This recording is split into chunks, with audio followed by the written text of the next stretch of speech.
আসসালামু আলাইকুম বিদেশবাসী, কেমন আছেন আপনারা? আশা করি সকলে অনেক ভালো আছেন। তো আমি এখন টাঙ্গাইল জেলা ভরপুর উপজেলা টেপিবাড়ি গ্রাম। তো আর ভরপুর স্টেশনের এইখানে ঘুরতে আসছি। আর একটা খুশির কথা আছে, আফরান নিশুর বাড়িও কিন্তু ভরপুর উপজেলায়। তো এইবার যে হলে একটা ছবি আইছে, তাণ্ডব ছবি, তো আমি আফরান নিশুকে ভালোবাসি এবং সাবিক খানকে অনেক ভালোবাসি। তো ভাবতাছি ভরপুর, কিংবা যদি ভরপুর থাকি তাহলে অবশ্যই আমি তাণ্ডব মুভি দেখতে যাইবো। আর আমি এখন যেখানে দাঁড়িয়ে আছি ভাই, যে ভিউ বুঝছেন, আমার পিছনে হচ্ছে রেল লাইনের রাস্তা, মনে করেন সেতু ধরলেও পায় না আপনারা। তো আমি এই সাহস করে কখনো আমি এটা পারাপার হতে পারি নাই। আর কে কে অবশ্যই এটা হুড্ডা হাঁটতে যেতে পারবেন অবশ্যই বলবেন। আর আমি আজকে টাঙ্গাইল আসছি, তো ঘোরাঘুরি করতেছি, আমার ভাই আমার লগে আছে।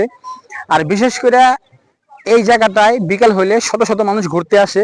তো হয়তো আমার পিছনে দেখতে পাচ্ছেন যে অনেকের অনেক বাইক বাইক নিয়ে আইছে, অনেকের ফ্রেন্ড সাইকেল, গার্লফ্রেন্ড বলেন, বয়ফ্রেন্ড বলেন, ফ্যামিলি বলেন, বাচ্চা বলেন।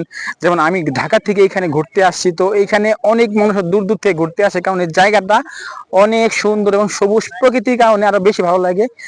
আর কে কে সবুজ প্রকৃতি ভালোবাসেন অবশ্যই বলবেন। আমি যদি চতুর্দিক দিয়ে দেখাই ঘুরে ঘুরে, আসলে ভাই ভিউ শেষ করতে পারবো না ভাই। সব দিকেই সুন্দর একটা আবহাওয়া। আর এখন নতুন পানি আসে, এখানে পানি ঘোলা হলেও এইখানে মানুষজন গোসল করতেছে। আর এটা হচ্ছে যমুনা নদীর শাখা একটা।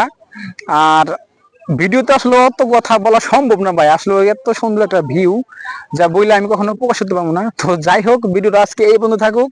আমি যদি টাঙ্গাইল এবং ভরপুর থাকি, অবশ্যই আমি আপনার বাড়ি যাবো, বুঝছেন ভাই। এলাকায় যাবো, বাড়িতে যাইতে পারবো না, এলাকায় যাইবো, আপনাকে দেখাইবো, বুঝছেন। ধন্যবাদ সবাইকে।